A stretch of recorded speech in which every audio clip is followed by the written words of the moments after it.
Hey guys, welcome back to my channel.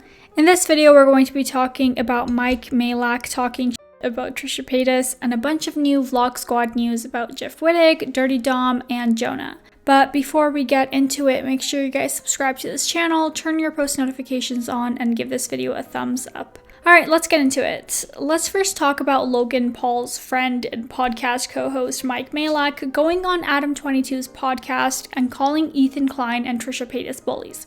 Those young girls, Charlie D'Amelio's, TikTokers, all those people probably wake up in fear every day of Trisha Paytas and Ethan H3 Klein. Do you know what I'm saying? Like, imagine like knowing that these people are over their shoulders gunning, dude, like just waiting for them to f up, watching every step they take. Right. It really is bullying. He goes on to say that people like Trisha and Ethan are the last people you'd expect to become bullies, since they probably were bullied themselves, which I don't know why, but that kind of sounds like it's a mean thing to say. I don't know why though. Are you gonna try to tell me right now H3 was the cool kid at his high school? What do you think, Laura with weather? You think he was cleaning up out in there in Ohio University? I don't think so, right? Mike, not to be defending anyone, but it kind of just sounds like you're the bully here. Faze Banks adds on that Trisha and Ethan have tricked themselves into believing that they're the good guys here who are protecting everyone else. But Adam22 tries to defend Trisha, saying that they're a good person. And then Faze and Mike shame Adam for making OnlyFans content with Trisha. You fucked her.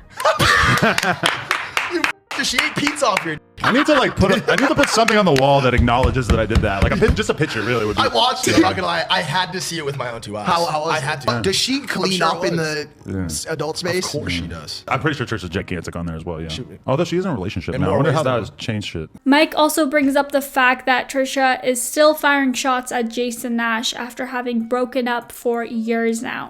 Like, is that what I stand for the rest of my life? People, like 2047. Lana's like, Mike in his dumb wheelchair. He's 72 I like Jason now. Nash a lot. Yeah, me too. To be honest. He never did anything wrong. I don't know the backstory. People kind of had mixed responses to this podcast. One person said, okay, I know everyone's on Trish and Ethan's side recently, even me at many times, but what Mike is saying in the beginning isn't wrong. Trisha and Ethan have had many problematic moments, yet they're calling out everyone else for every mistake that they make. Another user said, imagine going on as a guest on someone's podcast and on their friends and shaming them for making content with somebody. This dude just wants to be talked about on Frenemies. Moving on, Jeff Wittek connected with Amen Clinics to see the effects of his injury on his brain. The injury happened last year in an excavator incident involving David Dobrik, and Amen Clinics also is posting an entire documentary on the situation in addition to Jeff's own documentaries. So I don't know what's happening here, but we're getting a lot of Jeff content right now. I'm not complaining. Can we jump right into, do I have brain damage, yes or no? Yes. Do I? Yes. Jeff walks the doctor through his accident and the repercussions. He goes into how he's definitely felt depressed since the accident, despite not having ever even believed in depression or anxiety. A couple months in there after the accident, it was some of the darkest days of my life. The doctor says that one of the factors leading to his depression could have been him having been under general anesthesia 7 times during the past 8 months, which is something most anesthesiologists don't tell you about, but is something that he would actually be able to repair. The doctor also ran a bunch of tests on Jeff's brain and read out the results. Your brain can be better. Relatable. Your memory score actually was fine. Your focus score was okay too. I repeat a lot of Your stories. stress, anxiety, and depression scores are high. Your conscious negativity was too high. He shows Jeff's brain in comparison to what a normal brain should look like and pinpoints the exact areas that have been damaged as a result of the injury. The most important part's here. And the most important part is what's screwed up? Yeah.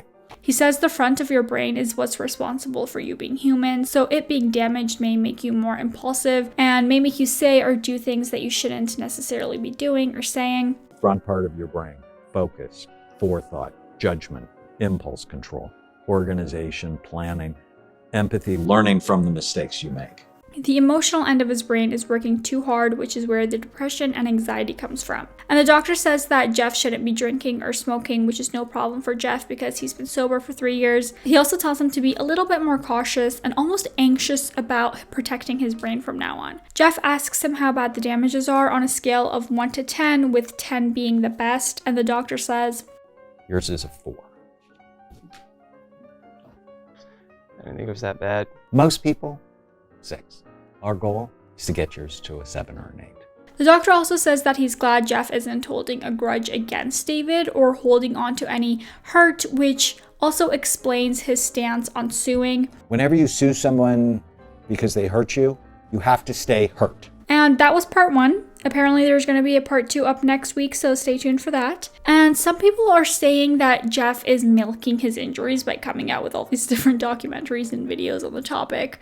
But in response to that, one user commented, "Nobody is allowed to say that he's milking anything. The man has lifelong brain trauma. He can always monetize this." But that's not all Jeff's been up to this week. Apparently, he reached out to Josh Richards to call him out for comments that Josh and Dave Portnoy made about Jeff. So I got a text from a random number that was like, "Yo, it's Jeff Wittek. We need to talk," or something along those lines, right? And I was just like, all right, I'll just give it a ring. So I FaceTimed the number, and then it was him just like driving. So he pulls over, and then he just started talking about how we shit on him on the pod, and like our opinion was super off. And I was like, but it was opinion, man. I'm not a guy you want to mess with. I'm not a guy you want on your bad side. Dave was kind of confused because he felt like they didn't even say anything that bad about Jeff. He didn't even know who Jeff Wittek or the Vlog Squad even were really before that point, but he was just commenting on his accident, which literally every other news outlet had reported on. Here's the clip in question. Jeff Wittek broke his face doing stunt for David Dobrik video. So Dobrik's still out here just doing. No. This is called the Vlog Squad is now realizing David is gone. They have nothing left to make like money. And now he's like, let me go on this rampage where I'm gonna like come up with a documentary, come up with all this and just like pile up the views, get as much money as I can while I still got clout. I feel like Jeff Wittek is also milking the shit out of this though. At some other point in the podcast, Dave had said that this is the life that Jeff had chosen and he shouldn't be surprised at breaking his face when he decides to do crazy shit. Jeff had also commented on his TikTok saying, "You guys are morons." A lot of people were mostly on Jeff's side on this. One person said Jeff literally was filming the documentary way before David got canceled. Another one said, "Nah bro, Jeff still had his barbershop." I kind of am on these guys' side here because, like, let me be honest here. I don't like them. They kind of are, like, douchey in my opinion, but I don't think they said anything that bad in the podcast. I really want to know what you guys think about this. Like, are you on Jeff's side here? Do you think that they crossed the line when they said that Jeff was milking his injuries for views or, you know, implied that? I don't know. Comment down below. Moving on, Jonah from the Vlog Squad just opened a kabob place and went live on Instagram to show it.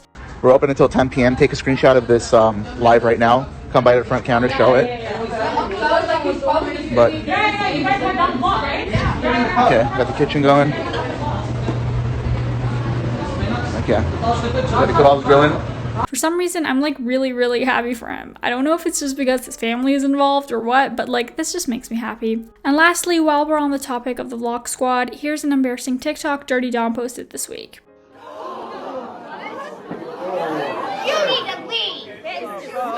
Are you not ashamed of yourself? Are you not embarrassed? This is really embarrassing. Alright you guys, that was it for today's video. Hopefully you guys enjoyed. If you did, please make sure to give it a thumbs up and subscribe. I post new videos every single week. Alright, bye.